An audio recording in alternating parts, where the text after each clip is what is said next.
Live, local. This is Fox 12 Now. Hello everyone, this is Fox 12 Now. Thank you for joining us. That is a live look there from our seaside camera at the coast.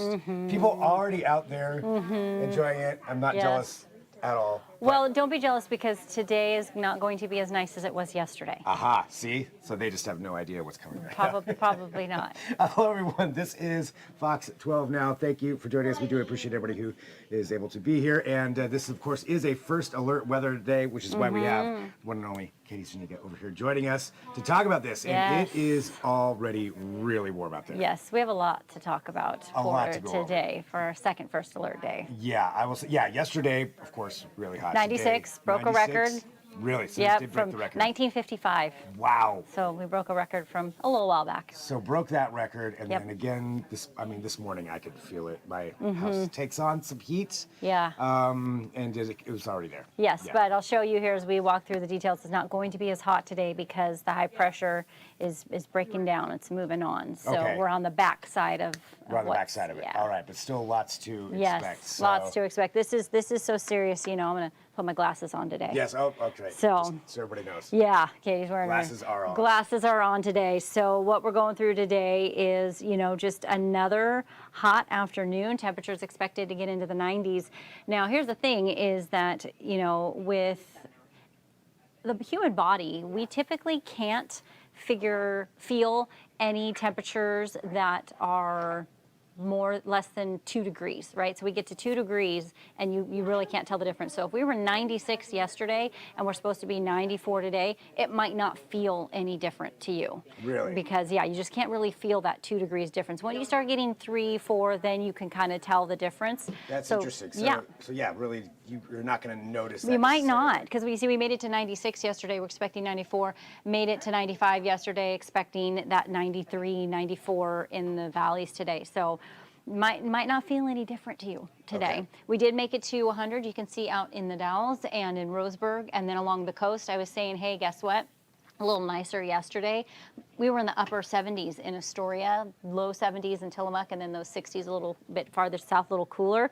Not going to see that warm of a temperature today. And then, of course, if you're one of us that are over off on the other east side of the Cascades, you can see it wasn't as warm. Even Baker City only made it into those upper 70 degree or upper 80 degree temperatures. So a little cooler off to the east, which is not normal. Usually they're a little warmer on the high desert on the other side of the Cascades. Here's where we should be. We are at 73 right now for our average temperature in Portland. And remember, we made it to 96 yesterday. So we were more than 20 degrees above average. Today, even at 94, that chance to be. And to put it even into further perspective, 84 is our average high temperature. That's that 30-year average that's updated every 10 years. And so we made it into the mid 90s. So we were even more than 10 degrees above our typical highest average summer temperature. So that's pretty wild. It feels like that's kind of crazy this early. It's funny you say that. I actually have something to show you. We will definitely talk about that. Dun, dun, dun. It's like you knew that this was coming, Greg. It's like literally my next graphic to show you. So we were almost a month later than last year with the first 90-degree day. And if you look at just, we're tracking just the last few years, it's actually closer to the tail end of it when you just go back a little ways. But then, of course, we love data here. We're kind of data nerds. The earliest 90-degree temperature we've ever had was on April 30th, 1988, and then the latest was September 13th, 1957. So we have quite a spread there for the earliest and the latest, but as far as just recently, it was actually a little later, a little on the later side. All right. Yeah, I know. It kind of feels like it's early, but it's really not. And then here's something else we like to track is, how many on average of these 80 plus degree days, 90 plus degree days, or even 100 plus degree days. We have had 13 so far this year. We have 3 more in the 80 or above today, tomorrow, and Wednesday, and then we'll be dropping back off. The record was back in 2023, 95. On average, we see 61, and that's for the entire calendar year. So we're, just starting to get things going. Here's a look at, we reached 87 on Saturday. The record was 93, so we didn't break that. Sunday, yesterday, we made it to 96. 94 was that record back in 1955. Today, we're forecasting around 94. 95 is the record, also back in 55. So if we happen to be a little warmer, if it doesn't quite want to leave us, we could meet or break a second record. Wow. But we're thinking it might just... Then you're just going to be slightly shy of that? I think it's going to be slightly shy, and I also have a reason, and I will show you that here in just a moment. The other thing I want to show you is I love also, again, data nerds over here. This is June. I showed you this before. We all remember that when it was just a few years ago, right? Yeah. We hit 116. Oh, yes. So you say, oh, but isn't this a little early? Well, our all-time hottest temperature was in June. It wasn't July, it wasn't August. Our all-time hottest temperature was in June. For some reason in my mind, I kept thinking that was later in the year. Than Yeah. it was, but no. Yeah, It wasn't. It was in June, watching those temperatures. And that was a heat wave that we'll never forget, those of us that were here for that. Okay, here's our temperature trend for the next 7 days, or 7 days, yeah, 7 days. So this is where the high pressure is starting to recede, starting to pull back, drop off to the southeast. We get some troughing through Thursday, Friday into Saturday, and then it's looking like it's going to back off, and we might start getting a little warmer as we head into next week. But right now, the coolest day below average, so I've mentioned 73 is our average, so possibly a little cooler for us on Friday. And then here it is, that all-important high pressure. So this is what came in, parked over us. If we had been able to talk on Friday, it would have been basically, it cuts everything off. So that's what we were looking for, is the placement of this high over the weekend, peaking on Sunday and going into today. So the gradient here, the darker the color, the warmer that temperature, and then the farther off you go, the cooler the air is in that upper atmosphere. So this is looking at the jet stream and where that air is. As we get to tomorrow afternoon, you see it backs off a little, and then you get into Wednesday and it backs off almost completely. And so we're getting back into the non-summertime air, not going to get us cold, but it's definitely going to swing down and bring in some of that cooler air. And we're watching that center of low pressure right there, because there's a possibility, if you look like farther out, that actually comes right on in and maybe gives us some rain next week. Okay. Yeah, so it would be warmer rain, but would be rain nonetheless, which we could use because we've only had, I think it was like 1/1600th of an inch so far for the month of June. We only had one rainy day last month. You remember that day we got like 1.25 inches? Yeah. And that was it. Everything else was like traces, tenths, hundredths of an inch. So we haven't had any really good rain April, May, or now June, except for that one day last month in May that it just came down in buckets. So the Climate Prediction Center's 6 to 10 day outlook actually shows us cooling off. You saw those cooler temperatures that we were looking at as well, so that kind of confirms that. So the above normal temperatures are more through here, and then the below normals are the lighter blues and grays. Looking at the summer outlook, so June through August, still trending in the overall pattern of being a little more on the warmer side. So this trough, just kind of might be a very brief thing before that high pressure comes back in. But of course, we're always tracking the changes and what we have. So talking about rain, we have no rain right now all the way through Sunday. Now, I say that there is one model, the Euro, no surprise, that wants to give us just a little something on either Friday or Saturday, which tends to be the one that likes to be a little on the more wet side. We're looking at the potential for anything. This is today, 4 o'clock. This is part of the reason why we're not seeing like super hot temperatures, because we still have some onshore flow. We're not watching for any east winds right now. Everything's still coming out. It was just the high that like kind of blocked that cool flow for us for a couple of days. Now we start to see some shifts. You see some clouds coming in a little as we go into Tuesday, and then Wednesday, look at that. Wednesday morning, a bit more cloud cover, definitely a strong west wind going through the gorge there. Then we get into Thursday morning, a few more clouds, still not seeing anything, moving into the potential for rain. This is Saturday at noon. You can see just a little there at the coast, which can always happen anytime you have cloud cover and marine layer coming in. You can get it anytime through the summer, so that should not be a surprise.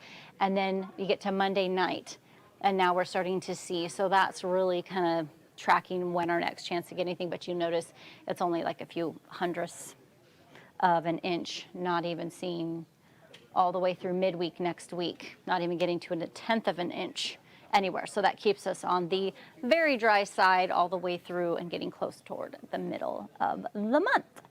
Then I wanted to take a look at this. Is, I'm always showing you guys different models and different things because that's what we do here. Is we don't just take one data point, we take a bunch. This one also just tracking with no chance until we get to Monday.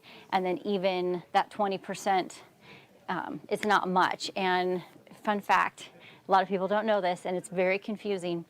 When we say 20% chance of rain, we don't mean it's a 20% chance that you're going to get rain.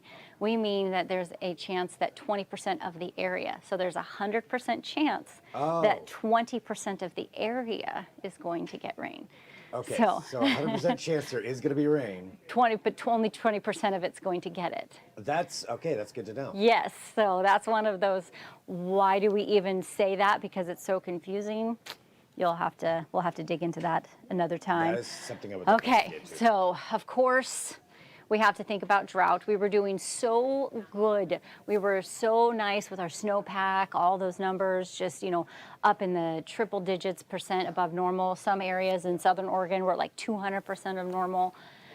Now, because of April, May, and now June being so dry and lack of rain, that dry here, that's actually not considered drought status. That's just saying those areas that are in yellow are abnormally dry.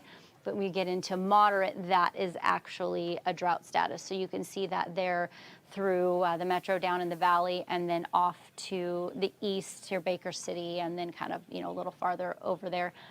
So we are definitely getting into moderate drought conditions. And if we continue, staying so dry, then we're going to see that increase for us a bit. So we didn't get to stay out of that drought. We showed that once and didn't last very long. Does the snowpack have anything to do with that? I mean, because didn't we get a lot of snow? We did. Remember, we were talking about watching it melt, and we had the flooding and things like that. And so things are just, there's nothing there to replenish the groundwater. Gotcha. So we're just sort of drying everything out. And here's the 6 to 10 day outlook. So this actually puts us in slightly above.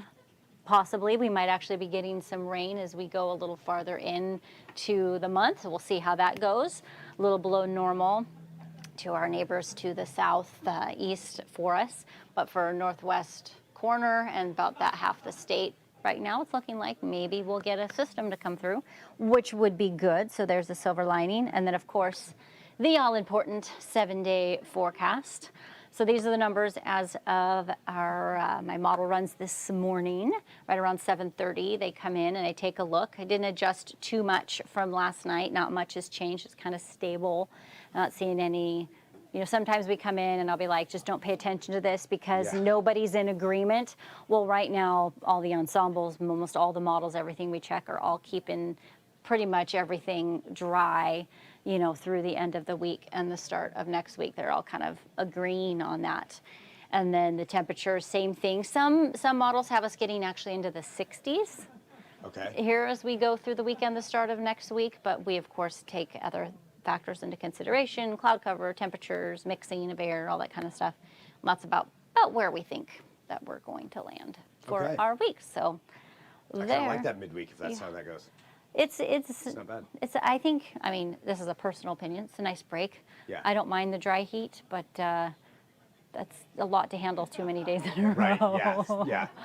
Couple of days, all right, but okay. Well, this is good to know. So there we are, taking a look at this from where we're at as I just stepped right from it. Yeah, there we go. Wrong button. But Lots of buttons to push. Yeah, lots of buttons to push. Okay. So there we have it. There we have it. Good look at that, and I know you'll have more for us here throughout the day as well. Obviously for our new news coming up. Yes. I'll be in today for Drew on the new news, so I'm going to head back into the Weather Center and look and see if there's any new changes. But this is pretty good because the models that we look at, there's different timings, and basically the next ones don't come in until a little later, like 2 or 3 o'clock. So. Okay, 2 or 3 o'clock. So right now, we don't think we're going to break the record, but slight change could Slight change, yeah. That weather, it likes to be tricky. All right, well, Katie, always good to have you over here for this, and Katie does a lot more of these actually now, too. So if you're watching for Fox 12 Now, Katie's got a lot of stuff that's going to be happening around 11 a.m. Pretty much every day, or We're working toward that. towards that. Working That's the toward goal. That, but especially on days like this with first alert Yes, weather. I will always be here. Yeah, we'll let you know and keep you up to date with that. And you can feel free to send it an email as well, fox12now at kptv.com. That's one way to get a hold of us. And send in a question if you have one. And if it's a weather question, we'll see if Yes, we can answer it for you. I will dive in with that with you. She will dive into it. So, yeah. That's it, All right. yeah. Thanks, Katie. Thanks, everybody, for tuning in. I'll be back at 1 o'clock, a full slate of programming throughout the entire day. We've got a packed show today for you. So, lots happening this afternoon. So, come right back here. But obviously at noon, you can tune in and watch our news then. And we'll talk to you soon. I'm Greg Nibbler. This is